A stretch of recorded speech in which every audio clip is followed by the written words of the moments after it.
The first game of my senior year, I'm in great shape. But unfortunately, I broke my foot. I had never been hurt a day in my life. My very first game, I broke my foot. I threw me a pity party. My trainer came to me and says, Walter, we can get you back for the Big Ten season.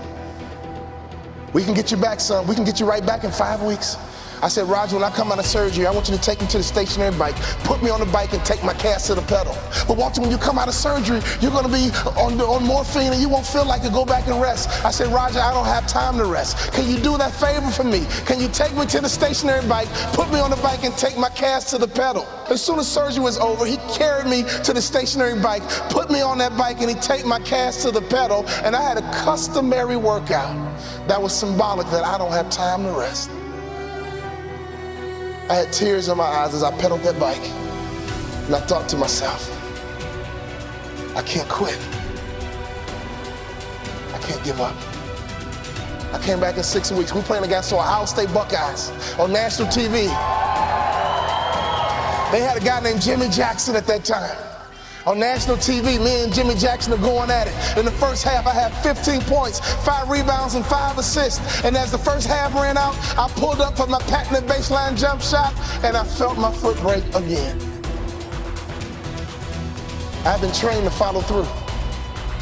Every day in practice, my coach would say, Walter, shoot it like you own it, baby. Shoot it like it's yours. Even though I felt my foot break, I still followed through. And my last college basketball shot went in all nets because I've been trained to follow through.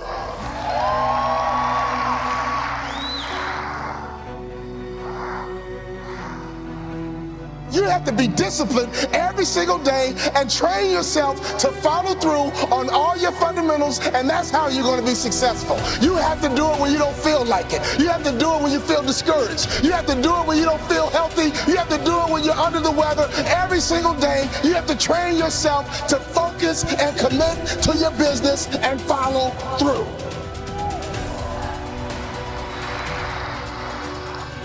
My college career was over. I got offered a job to become a hospital administrator. 2-year program, $75,000 job. And right before I took the job, my daddy called me on the phone. Let me tell you about my daddy. When I was a little boy, my daddy would always pick me up. When he came home from work, he'd pick me up. When he saw me in the nursery after church, he'd pick me up.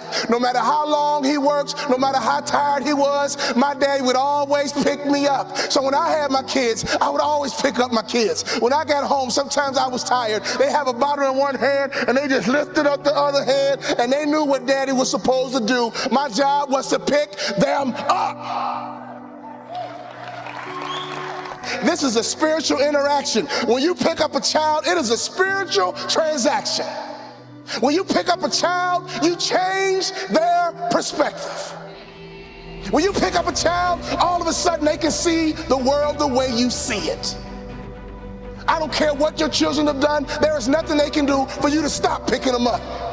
Well, my daughter's a drug addict, I don't care, pick her up. My son messes up, I don't care, pick him up. I don't care. You pick them up. That is your job, mama. That is your job, daddy. That is your job, grandma. That is your job, granddad. Your number one job is to pick them up and change their perspective. My saddest day, one day, my daddy looked at me and he says, boy, you too big. I can't pick you up anymore. But when he couldn't pick me up physically, he would pick me up emotionally. He would pick me up spiritually. I had a great dad because he would always pick me up. He would always change my perspective. So my daddy called me on the phone, he asked me a question. He said, son, you had a tough year, what's next? I said, Dad, I'm gonna be a hospital administrator. He said, not bad, but let me ask you a question, son. Do you believe you're an NBA player? You can't outproduce your self-image, son. If you don't think so, go take the job. But if you believe you're an NBA player, go for it. My dad had the self-control and discipline and waited for my answer. And my answer was yes. You're right, Dad. I can't work the rest of my life. But playing in the NBA is a dream I've had ever since I was a little boy. He said, go for it, son. I limped back into my coach's office with a cast on my foot. I said, Coach, what do I need to do to play in the NBA? I asked that question 4 years in a row. With tears in his eyes, he said, son, when I recruited you, I heard you was a mama's boy. But I'm here to tell you, you just like your daddy. But what do I need to do to play in the NBA? He said, do 2 things you can play in the NBA. Lose 20 pounds and shoot a 3-point shot with range, you can play in the NBA. I think you should be a motivational speaker, son, but if you lose 20 pounds and shoot a 3-point shot with range, you can play in the NBA. I lost 20 pounds, and every day I would shoot 500 shots a day, every single day. I got invited to training camp with the Dallas Mavericks, and not only did I make the team, I became the first ever undrafted rookie free agent in the history of the Dallas Mavericks to start opening night. Could you imagine what was going through my mind? I had not started a basketball game since high school.